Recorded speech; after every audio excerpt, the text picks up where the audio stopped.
BRS ने अपने शासनकाल में जितना लूटा था, कांग्रेस कुछ ही महीनों में वैसा करना चाहती है। पीएम मोदी का बड़ा हमला। हैदराबाद महबूबनगर लोकसभा क्षेत्रों में पीएम ने की चुनावी जनसभा। प्रधानमंत्री मोदी ने शुक्रवार को कांग्रेस को हिंदू विरोधी करार दिया। तेलंगाना की कांग्रेस सरकार पर पीएम मोदी का बड़ा हमला। आइए आपको सीधा लाइव ले चलते हैं हैदराबाद, जहां प्रधानमंत्री नरेंद्र मोदी ने एक चुनावी जनसभा को संबोधित किया। पीएम मोदी ने कांग्रेस को हिंदू विरोधी करार दिया और आरोप लगाया कि उसका इतिहास लूट, तुष्टीकरण और वंशवाद पहले का रहा है। तेलंगाना की कांग्रेस सरकार पर हमला करते हुए मोदी ने बिना किसी का नाम लिए आरआर टैक्स का जिक्र किया। क्या कुछ बोले प्रधानमंत्री जी, आप भी सुनिए।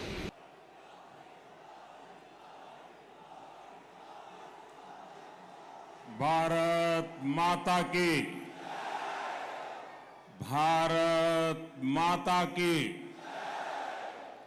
हैदराबाद, सिकंदराबाद, मलकाजगिरी, चेवल्ला और भांगीर को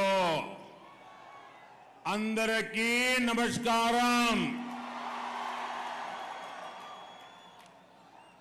आप सभी को ये पर्दा नीचे रख दो प्लीज।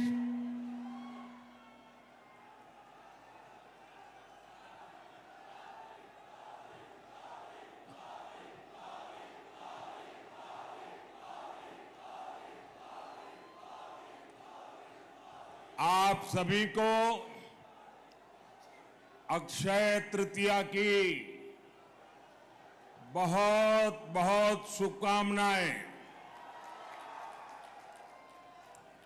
आपके जीवन में सुख रहे, समृद्धि रहे, लक्ष्मी जी का आशीर्वाद रहे, आपका भाग्य बना रहे, सौभाग्य बना रहे, ईश्वर से यही कामना है।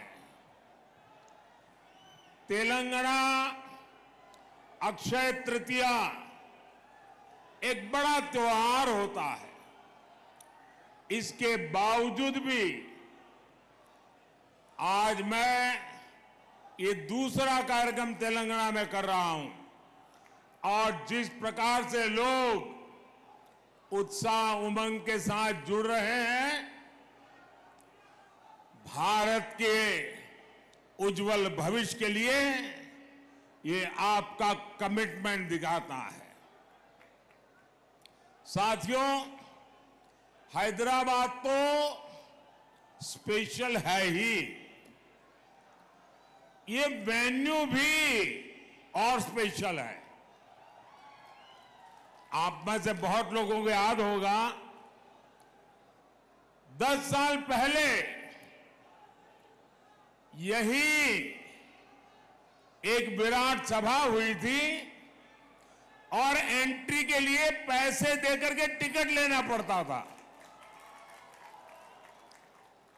और वो एक ऐसा टर्निंग पॉइंट था जिस धरती से पूरे देश में निराशा को आशा में बदलने की आंधी चली थी। और आज फिर ये दृश्य, ये माहौल साफ दिखाता है कि तेलंगाना का मूड क्या है। तेलंगाना कह रहा है कांग्रेस नक्को, बीआरएस नक्को, एमआईएम नक्को, बीजेपी कोई वोट देंगे, बीजेपी को जिताएंगे। साथियों, मैं तेलंगाना में जहां जहां गया हूं, एक अभूतपूर्व क्रांति मैं देख रहा हूं। तेलंगाना के परिणाम पूरे देश में उत्साह भरने वाले परिणाम आने वाले हैं। साथियों, 4 जून के नतीजे अब बिल्कुल स्पष्ट है। 4 जून को देश जीतेगा। कौन जीतेगा? कौन जीतेगा? 4 जून को 140 करोड़ भारतीयों का संकल्प जीतेगा और 4 जून को भारत के विरोधी हारेंगे। 4 जून को आत्मनिर्भर भारत अभियान के विरोधी हारेंगे। 4 जून को सीएए कानून के विरोधी हारेंगे। 4 जून को यूनिफॉर्म सिविल कोड के विरोधी हारेंगे। 4 जून को वोट जिहाद की बात करने वाले हारेंगे। 4 जून को आर्टिकल 370 के समर्थक हारेंगे। 4 जून को ट्रिपल तलाक के समर्थक हारेंगे। 4 जून को भ्रष्टाचार के समर्थक हारेंगे। 4 जून को तुष्टीकरण के समर्थक हारेंगे। साथियों, हैदराबाद सॉल्यूशन सिटी है। यहां हर प्रॉब्लम का सॉल्यूशन ढूंढा जाता है। आप मुझे बताइए, क्या भारत करप्शन जैसी प्रॉब्लम के साथ आगे बढ़ सकता है क्या?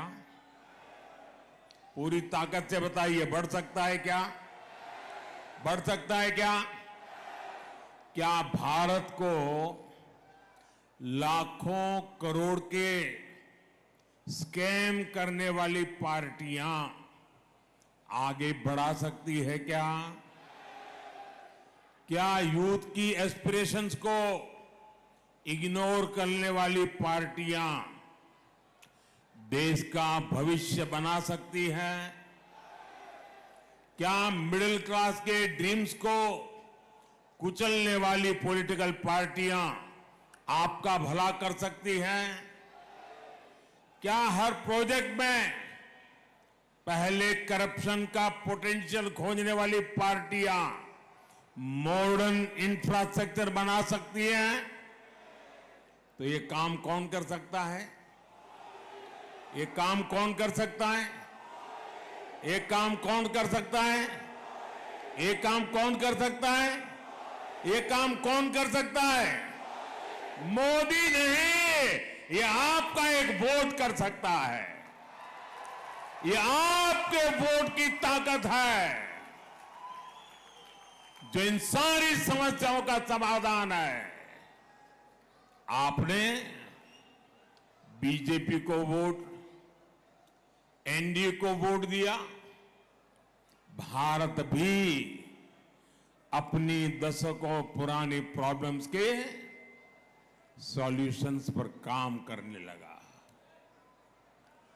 आज इसका परिणाम हम चारों तरफ देख रहे हैं। भारत आज डिजिटल पावर है। भारत आज फिनटेक पावर है। भारत आज स्टार्टअप पावर है। भारत आज 5वीं दुनिया की सबसे बड़ी इकोनॉमी है। भारत आज स्पेस पावर है। साथियों, ये तो मोदी का ट्रैक रिकॉर्ड है, लेकिन कांग्रेस का ट्रैक रिकॉर्ड क्या है?